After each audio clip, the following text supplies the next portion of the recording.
and welcome to Chasing the Joneses.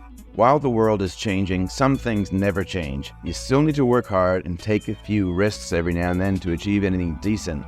But what if wealth in the future looks different? With so much uncertainty, how can we have the wealthy life today and tomorrow? In this series, I'll share views and strategies that everyday people use to build wealth. And the good news is, it doesn't come from a book, it comes from real life.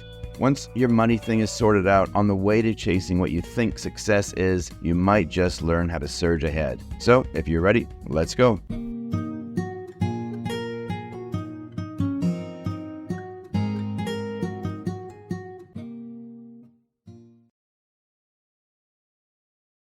Now, if you've just purchased a property or you're refixing your mortgage or changing banks and you're making a new decision on how to set up your mortgage, then you're going to be making a decision around whether or not you're going to float or fix.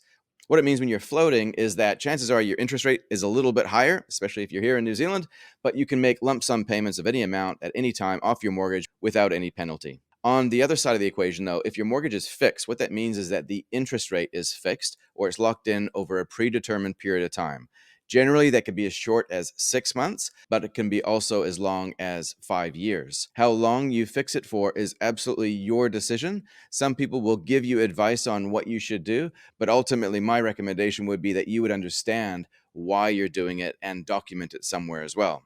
If you adopt a passive refixing strategy, that means that you don't need to worry about the rest of this video, to be honest, because what you do is no matter what happens, you're always going to fix your mortgage for the exact same period of time every time a decision is required. Maybe that's 1 year or 2 year, or 3 year, or 5 years, whatever.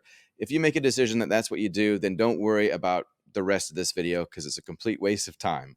All you need to focus on is the strategy that you've already agreed to.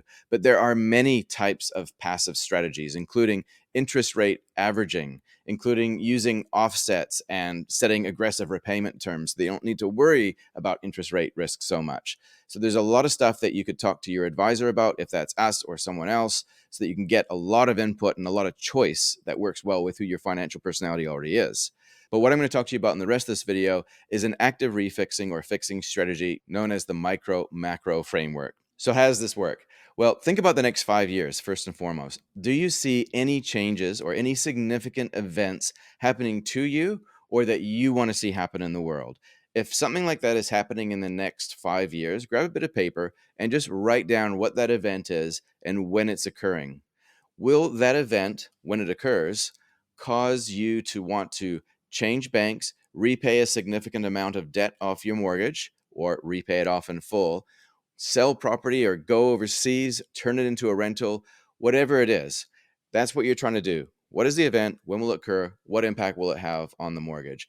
Write it all down so that you can get a picture of what's happening in your micro universe, in your world, over the next 5 years. It's really important that we don't fix the interest rate on the mortgage for a period of time which outlasts a major event in your life that could cause you to potentially sell your property or repay your debt significantly. The reason why is because while fixed rates are generally cheaper in New Zealand, they come with a massive fishhook. If you repay them in full or in part before that fixed rate period expires, you might be up for a break fee, which could be a couple of $100 all the way up to $20,000 or $30,000. I've seen break fees over $100,000 in my career as a mortgage advisor, and you do not want to have a situation where you're paying $100,000 in break fees because you fixed for the longest period of time at the peak of the market, and then you decided to sell your property next year. So make sure that you get your micro circumstances laid out nice and clear. Once you've done that, then consider the macro. The macro just means the big picture. Most of the time, we're preoccupied with what happens in our four walls or in our neighborhood or in our community, but we seldom think much bigger than that. And when we think about the macro, we're thinking about all the things that we can't affect in our lives and all the things that we are kind of subject to. Things like geopolitical tussles overseas, things like bank stability, things like property market, equity market, interest rate market, debt markets, all of these things which move in trends and cyclical patterns. These are the things that we are both subject to, but also not completely defenseless against. In other words, we can position ourselves properly so that we can prosper off of negative events or positive events. We just need to understand what impact they're going to have on interest rates and over what time frame. So to wrap this up really simply, we're going to consider all of the relevant and important things that's happening in your world, and then we're going to consider all of the stuff that's happening in the big wide world that we can't control. So what are some of these things that we are concerned about overseas? Well, the first thing is the fact that there just seems to be cycles and there seems to be trends. Some of those trends will be a secular trend that might span over decades. Some of these will be cyclical trends that might span over, say, 7 years, like the property market that tends to double over 7 to 10 years. That's kind of a cyclical trend that we see play out in the short term. But a secular trend might be something more akin to what happened back in 1971 when Richard Nixon fully took the US dollar off the gold standard. That really changed things in terms of how much government and central bank could influence the economy using the monetary system, using the financial plumbing that keeps the economy moving. So here we are 50 years later. We can see that trend. We can maybe see a couple of short-term trends that are happening at the moment. And then we can see this trend where we get a significant war every 50 to 70 years as well. What does it all mean? Who knows? But that's the art. Can we figure out if this is going to increase interest rates or decrease interest rates? And if so, by how much? And then over what time period would we expect to see it play out? So once you've considered all your micro circumstances, we now know the limit in terms of how long you should be fixing your mortgage for, because any longer will trigger break fees, and that's nasty. But on the other side, how long should we fix for if there was no restrictions? Well, maybe we could consider when these cycles will play out so that we can track where we think the interest rate will be at some point in the future. It would be great to see if we could cut through the high interest rate times that you may see coming and ideally land at the low interest rate time, which will often happen at the peak of despair when central banks around the world lower interest rates again. That's assuming they follow the same playbook as last time. Now, it doesn't matter what your politics is, what you think should happen, or what actually does happen. And it doesn't really matter what the so-called economists or financial experts suggest either. It doesn't matter. What happens in the world will happen in the world completely outside of anybody's understanding. If anyone guesses it right, it's just going to be coincidence. So be really careful anchoring yourself to somebody else's prediction.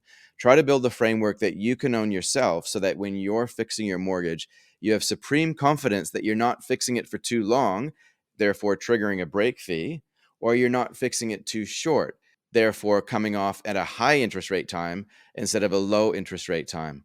Hopefully this has helped you understand how the framework works a little bit. If you're getting mortgage advice soon around an upcoming fixed rate decision, this is the kind of framework that you might want to follow and build for yourself if you're keen to look at external events in such a way where you think, maybe I could benefit from this. Maybe I could actually maneuver myself in such a way where I'm fixing my mortgage for a long period of time when I see the highs coming and fix for a short period of time when I can see we're just about to fall off a cliff. That's kind of how it works. But again, if you've adopted a passive mortgage strategy and you've just watched this for entertainment purposes only, then you don't need to worry about anything that I've discussed here because you're just going to do the same thing every time. Maybe you've divided up your mortgage into 5 equal parts, and at the end of each fixed rate period, you just fix it for the longest period of time. Maybe you've arranged it in such a way which matches your after-tax income or cash flows that you have coming in the future to allow for any lump sum payments without any penalties. The main thing is that you've gone through this really carefully, and ideally it's documented somewhere so that in the future you could look back at this and go, yeah, that's what I was thinking. Was I right? Was I wrong?